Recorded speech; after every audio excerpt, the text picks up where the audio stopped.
So I notice that many of my coaching clients, at the end of perhaps a healing session or a discussion on awakening, will often ask, "What do you think about psychedelics, Alex?"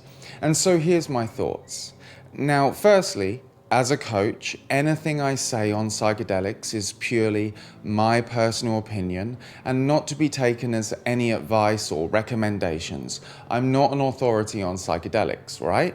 But I can say that I've personally engaged with psychedelics in several different forms and situations over the years, from the microdose to the so-called heroic dose. What do I think about psychedelics is a big question.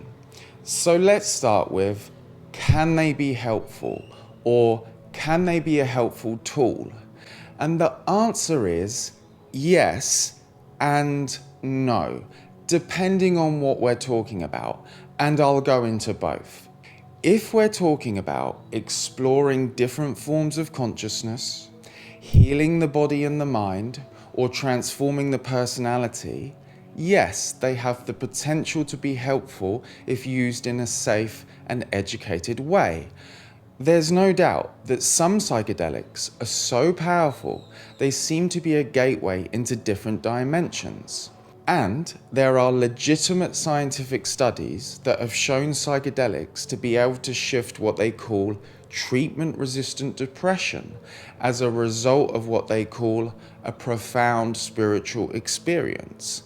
And although the exact mechanisms behind the changes that are possible are not fully understood yet, currently, science thinks it may have something to do with trauma release and increased neurogenesis, which is the brain's ability to make new connections.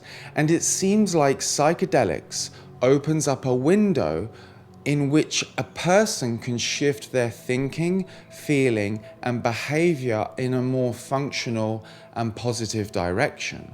But obviously this is only possible if engaged in an educated and safe way. But back to the question, can they be helpful?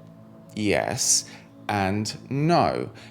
Yes, if we're talking about exploring different forms of consciousness and healing the body and mind, they have potential. But when it comes to non-duality and awakening, no, they can't get you any closer to awakening, in that they can't get you any closer to recognizing or experiencing your true nature. Now, to some of you, that might seem like a wild claim, and you might even think, surely, if someone takes the most powerful psychedelic, they'll get there, right? They'll go to the beyond. You hear about people taking the most powerful psychedelics and realizing their God nature. And I'm not downplaying the profound nature of any of these experiences, but here's a few metaphors to clearly explain what I mean. With psychedelics, you're only changing the content of experience. You're changing the form, sometimes profoundly. And absolutely no change in this form, however intense or however profound, can ever get you closer to the formless, to your true nature, this formless space of awareness. Because this formlessness is always prior to the form.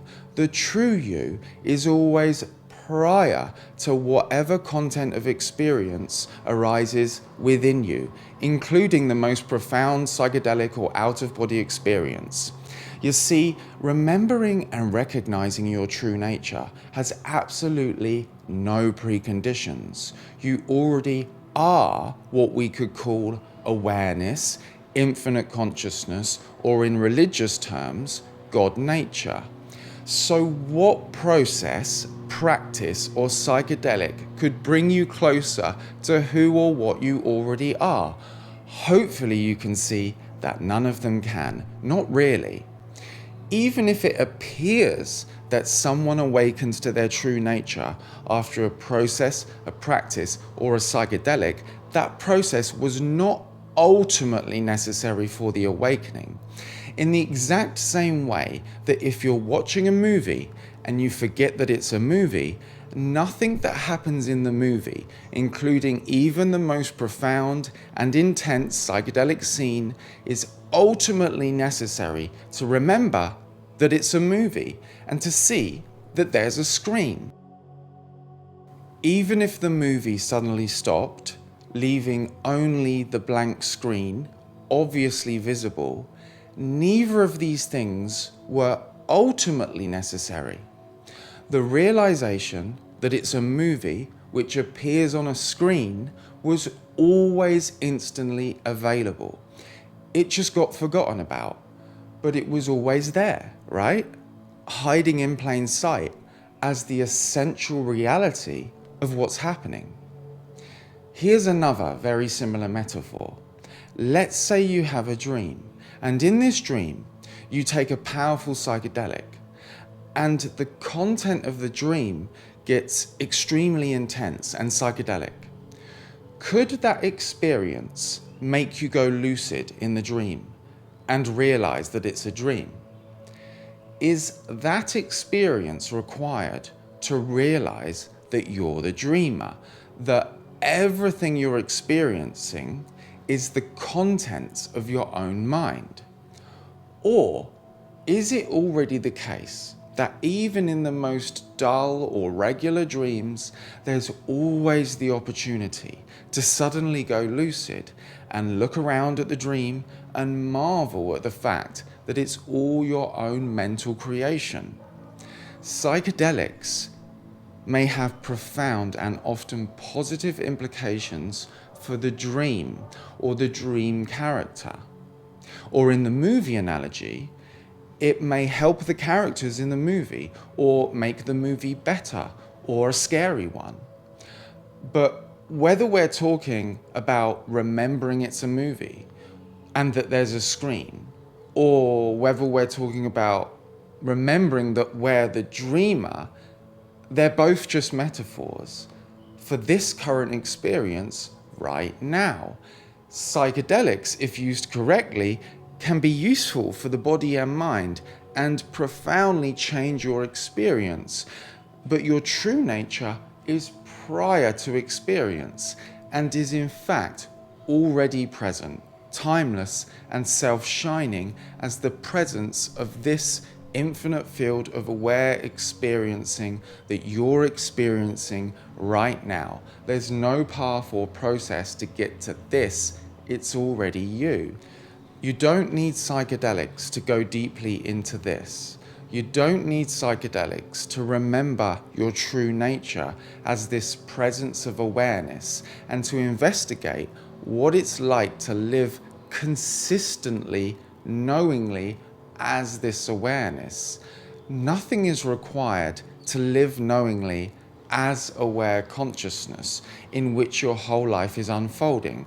Sure, psychedelics can be incredibly profound, just like lucid dreaming, astral projection, out-of-body experiences, flotation tanks, alternative cutting-edge healing modalities, or any other intense or revealing spiritual experiences. But don't ever put anything between you and the recognition of your true nature, because there is nothing between you and that, because you already are that infinite field of aware consciousness. It's just a case of staying aware of yourself as this and living knowingly as this. Then anything that you do which follows will be on behalf of that understanding and recognition.